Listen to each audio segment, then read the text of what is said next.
Dooms day వచ్చేసిందా? ఇక ప్రపంచం అంతం కాబోతుందా? ఈ మిడిల్ ఈస్ట్ కంట్రీస్లో ఆ వార్ ఏదైతే రకంగా జరుగుతుందో అది ఇతర దేశాలకు కూడా పాకి మొత్తం ఈ వరల్డ్ వార్ 3గా ఈ డూమ్స్ డే దూసుకొచ్చేస్తుందా? దీనికి సంబంధించిన మరిన్ని వివరాలు నేను పూర్తిగా చెప్పేందుకు ప్రయత్నిస్తా. అసలు డూమ్స్ డే అంటే ఏంటి? డూమ్స్ డే అంటే మన తెలుగులో చెప్పాలంటే ఒక ప్రళయం, డే ఆఫ్ జడ్జిమెంట్ అంటారు, అలాగే ఎండ్ ఆఫ్ ది వరల్డ్ అని అనుకుంటారు. అలాగే డూమ్స్ డే పేర్ల మీద అనేక దేశాలకు ఒక ప్లేన్స్ కూడా ఉన్నాయి. ఆ ప్లేన్ యూజ్ చేసి న్యూక్లియర్ వెపన్స్ని లాంచ్ చేయటం, ఆ మిసైల్స్ని లాంచ్ చేయటం, ఇవన్నీ కూడా చేస్తూ ఉంటారు. ముఖ్యంగా ఈ డూమ్స్ డే విషయానికి వస్తే ఎక్కువగా అమెరికా అలాగే రష్యా చాలా స్ట్రాంగ్గా ఉన్నారు అనేది అయితే మనం క్లియర్గా అర్థం చేసుకోవచ్చు. రైట్. అయితే తాజాగా ఈ పేరు ఎందుకు వినిపించింది అంటే ఎప్పుడు సహజంగా అమెరికా రీసెంట్గా ఇజ్రాయెల్ పైన ఇరాన్ పైన అటాక్ చేస్తుంది కాబట్టి ఈ డూమ్స్ డే ప్లేన్ని ఉపయోగించి వారిని ఏదో అంతం చేయబోతున్నారనే వార్తలు ఇప్పటి వరకు మనం చాలానే విన్నాం. కానీ తాజాగా ఈ డూమ్స్ డే అనే పదం మళ్ళీ ఎందుకు వింటున్నాం అంటే డూమ్స్ డే ఫిష్ గురించి. Yes, oarfish. ఈ ఫిష్ సముద్ర గర్భంలో ఉండే ఆ చేప ఒక బీచ్లో ఒడ్డుకు కొట్టుకొచ్చింది. సో ఆ బీచ్లో ఉండే ఒక ఫ్యామిలీ దాన్ని చూశారు. చూసిన తర్వాత దాన్ని మళ్ళీ సముద్రంలోకి పంపేందుకు ప్రయత్నించారు, కానీ అది వెళ్ళలేదు, మళ్ళీ ఒడ్డుకే తిరిగి వచ్చి.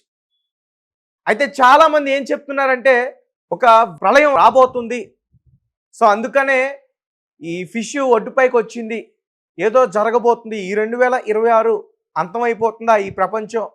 అనేక మంది ఈ రకంగా కమెంట్స్ చేస్తున్నారు. వాళ్ళ ఆలోచనలు కూడా ఎక్స్ అకౌంట్ వేదికగా చాలామంది షేర్ చేసుకుంటున్నారు. ఇదంతా కూడా ఎక్కడ జరిగింది ఏంటి అనేది క్లియర్గా చెప్తా ఒకసారి మళ్ళీ. సో ఓవర్ ఫిష్ అంటారు దీన్ని. స్క్రీన్ పైన మీకు పక్కన కనిపిస్తుంది.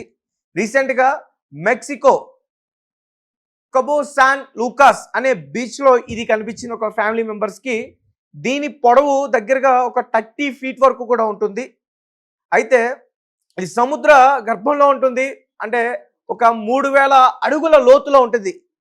అంటే 914 మీటర్ల ఆ లోతులో అది ఇక్కడ జీవిస్తూ ఉంటుంది. అంటే ఈ సహజంగా ఇలాంటి సముద్రం గర్భంలో ఉండే ఫిష్లు ఇవన్నీ కూడా ఒడ్డుకు ఎప్పుడు కొట్టుకుని వస్తాయంటే అక్కడ టెక్టానిక్ ప్లేట్స్ ఏదైనా కదలికలు జరిగితే అప్పుడు ఇవి ముందుగానే పసిగట్టి, లేదంటే అక్కడ ఇబ్బంది ఉంటే ఒడ్డుకు కొట్టుకుంటూ వచ్చేస్తాయి ఇవి. సో కొంతమంది ఏం చెప్తారంటే ప్రళయం అంటే భూకంపం, లేదంటే సునామీ, ఇంకోటి అలాంటివి వచ్చినప్పుడు ఈ ఖచ్చితంగా ఒడ్డుపైకి వచ్చేస్తాయంటూ కూడా చాలామంది చెప్తూ ఉంటారు. సో అంటే ఇప్పుడు నేను చెప్పినంత కూడా ఈ కథలా అనిపించవచ్చు, బట్ ఈ కథ జపానీస్లో పుట్టిందని కూడా చెప్పాలి. అయితే రీసెంట్గా తమిళనాడులో కూడా ఇటువంటి ఓర్ ఫిష్ కూడా పుట్టుకొచ్చింది.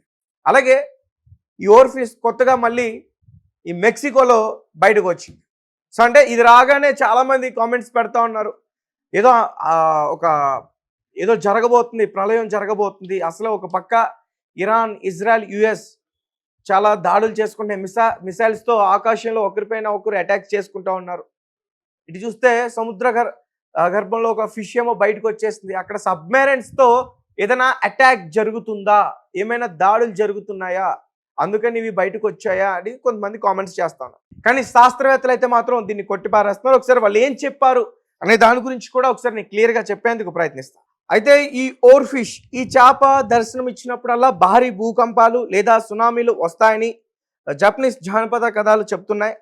2011లో జపాన్ను అతలాకుతలం చేసిన సునామీకి ముందు అనేక ఓర్ షిప్లు తీరానికి కొట్టుకొచ్చాయి.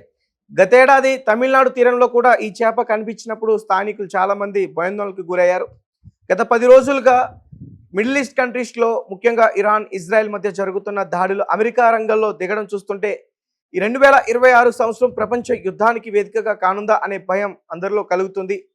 అలాగే మెక్సికో తీరంలో అమెరికా సైనిక ఆపరేషన్ నిర్వహించిన వెంటనే ఈ ప్రళయ చేప ఏదైతే డూమ్స్ డే ఫిష్ అంటున్నారో ఇది ఒక్కసారిగా ఆ బీచ్లో కనిపించడం అందరూ కూడా భయపడతా ఉన్నారు. అయితే శాస్త్రవేత్తలు మాత్రం ఈ అపశకునాలను కొట్టిపారేస్తున్నారు. ఓష్ ఫిష్లు అనారోగ్యం పాలైనప్పుడు లేదా సముద్ర ప్రవాహాల్లో మార్పులు వచ్చినప్పుడు మాత్రమే ఉపరితలంపైకి వస్తాయని వారు స్పష్టం చేశారు. సముద్ర గర్భంలో ప్లేట్లు కదలికల వల్ల కలిగే విద్యుత్ మార్పులను ఇవి ముందుగానే గుర్తించగలవని, అందుకే భూకంపాలకు ముందు ఇవి కనిపిస్తాయని ఒక వాదన ఉన్నప్పటికీ యుద్ధాలకు వీటికి సంబంధం లేదని శాస్త్రవేత్తలు చెప్తా ఉన్నారు.